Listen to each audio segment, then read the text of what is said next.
Okay, here we go again.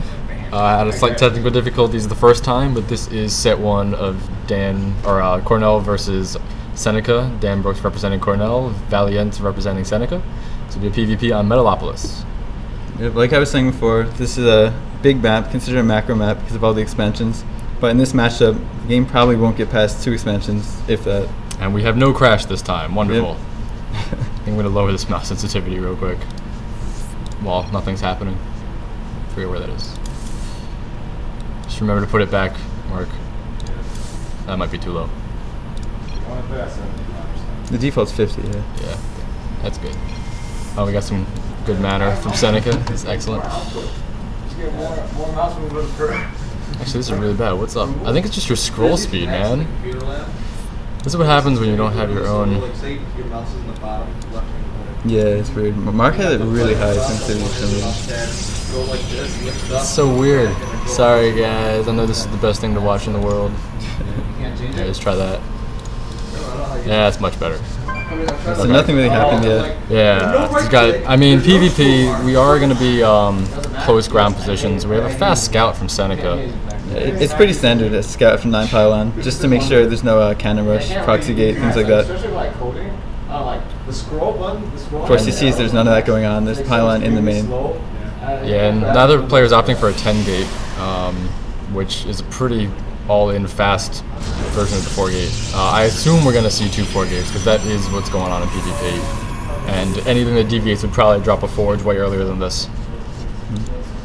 He's got the gateway at the ramp, which is kind of interesting. It's kind of vulnerable to stalkers there, but at the same time, it prevents warping up the ramp from zealots. So he may try to defend with something other than a 4 gate. And both players now getting their gas. Dan Brooks is a little faster, but looking like very standard play from either player. I mean, with these close ground positions, I would be very surprised to see anything other than a 4 gate. Are we doing this by choice?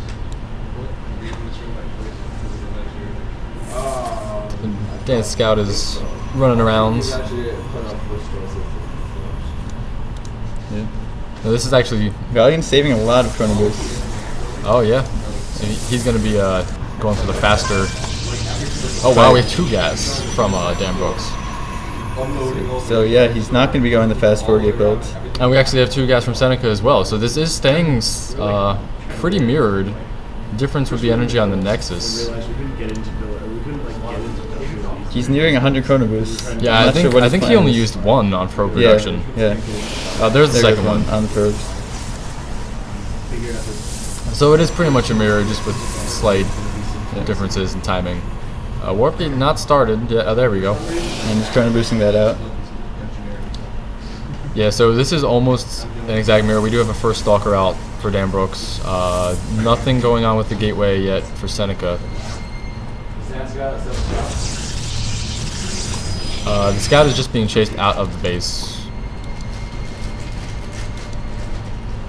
Second gateway started.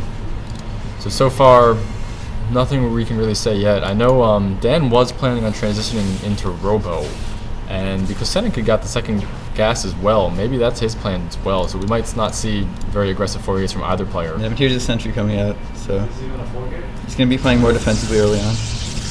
Yeah, there's up to 3 gates, 2 building, and there's the 4th. Okay, so we do have 4 gates. Still only 3 gates in production for Seneca. It's really a mirror. Like, he's actually getting the sentry as well, so yeah. there's no difference. But we're just starting to pull ahead in timing.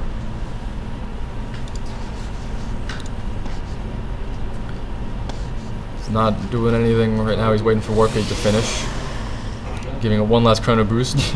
Kind of wasted, but yeah, a little bit. It's fine. And the Robo goes down for Seneca. So neither player are really putting very aggressive proxy pylon. Dan is having one here at the shared 3rd expansion, but I don't think we're going to see too much aggression out of that. He is keeping his units at his ramp. And with 2 sentries, you can't really be that aggressive early on, at least. But, oh wow, we have a Robo and a Stargate from Seneca. I don't know if I agree with that at all.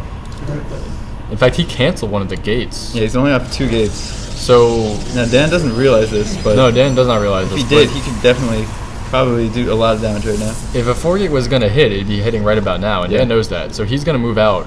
And despite his force not being that aggressive with the 3 sentries, it's definitely enough to take whatever Seneca's got standing army-wise. He does have 2 sentries to block the ramp for a while. But we'll see if Dan opts to throw a proxy pylon to try to warp in above. And he'll be able to see by the small amount of units up that ramp that something's going on in that base. Some kind of tech.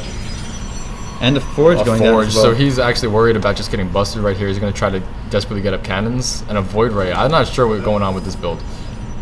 I think he needs more sentries to be able to hold this. If he doesn't block that ramp, he's just going to die to these gateway units.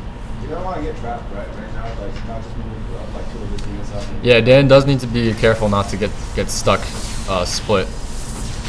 It looks like there's only 2 force fields left. I don't know which energy is the sentry have. Stop But moving. the Void Ray will be No, out soon. And the Immortal might even be out in time, so he should be fine to defend this. Check the income tab real quick. We see that it's exactly even.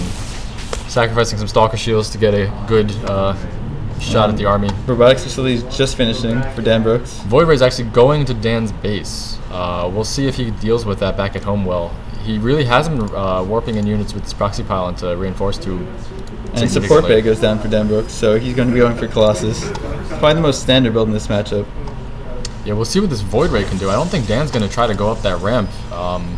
If he does, he could get caught unawares with the sentry trap. This Void Ray's going the long way. Probably won't be able to do too much damage. Dan Brooks can just warp in Stalkers as soon as he sees it. Does have to be careful because he just warped in a whole bunch of units. That's true. He needs to here, he's going to be on cooldown for a little bit. And he wants to save gas at this point for the Colossus. So there's the Void Ray. He should be able to see that with the pylon. Let's see if he reacts. He has plenty of resources, so Charting on the assimilator. warping 2 Stalkers should be fine to delay it at least. Yeah, he's actually going to have to pull back. And he's pulling his entire army back. I don't know if I agree with that at all. One Void Ray really isn't that much of a threat. But he can't do that much damage now anyway. But it'd be nice to keep the contain up, that's the thing. So actually, we have a big force out from Seneca, 2 Immortals. First Colossus is coming out. It might not be out in time to defend this. I believe he should be chrono boosting that. Yeah, it is being chrono boosted. If Seneca moves in right now, it's a good time to really have an army advantage. Look at the army tab. He is slightly ahead resource-wise, but those Immortals do more than they appear on that tab. And +1 weapons is halfway done for Valiant. Oh, Maybe we're going to have an kind of engagement here. A timing. lot of Zealots coming in. Decent force fields. Getting some good hits on those sentries. One Immortal got trapped. He's going to go down. And this poor Zealot. The Immortal lives, but very low health. Yeah, that's One actually hit from remarkable. So that engagement really went in Dan Brooks' favor. Just caught out of position. It's going to be very hard to defend this Colossus that's coming now. Although he does have a good standing army still, he won't be able to bust up this ramp without it. So we're gonna have to wait for it to get over here. But we do have a Void Ray attacking. But there's enough Stalkers, 2 more being warped in. Again, not gonna be too much of an issue. +1 just finished for Valiant, and I believe he just made 2 gateways as well. Oh, we do have a move up the ramp? No. I believe he just made 2 gateways, so now Valiant is on 4 gateways, and a Robo, and a Stargate, so he can basically make whatever he wants at this point. Oh, but he's letting him get up the ramp. Only 1 sentry there. It does cut off about half the units. That's Focusing down. Colossus dies without doing almost any damage. And we have 4 Zealots warped in behind. That's actually really good positioning. They're going straight at these sentries. But there's quite a few units for Dan. We'll see what happens.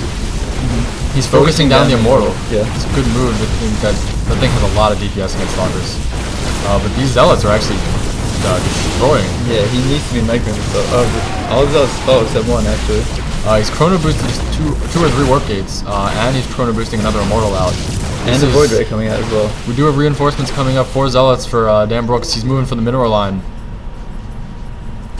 Probes have to be pulled. That's going to hurt him at this point. And these probes are getting into the fight, so good choice to reinforce the Zealots. Primarily Stalker reinforcements of Valiant are getting destroyed by those. But it looks like this aggression is going to be held off. There's 4 more Zealots coming in for Dan Brooks. Definitely disrupting mining quite a bit. His Void Ray comes back, and the second Void Ray is out now as well, So if we look at the income tab, though, we're up 32 to 22 harvesters at this point. So So as long as we don't die to the Void Rays, I think Cornell's got a good shot at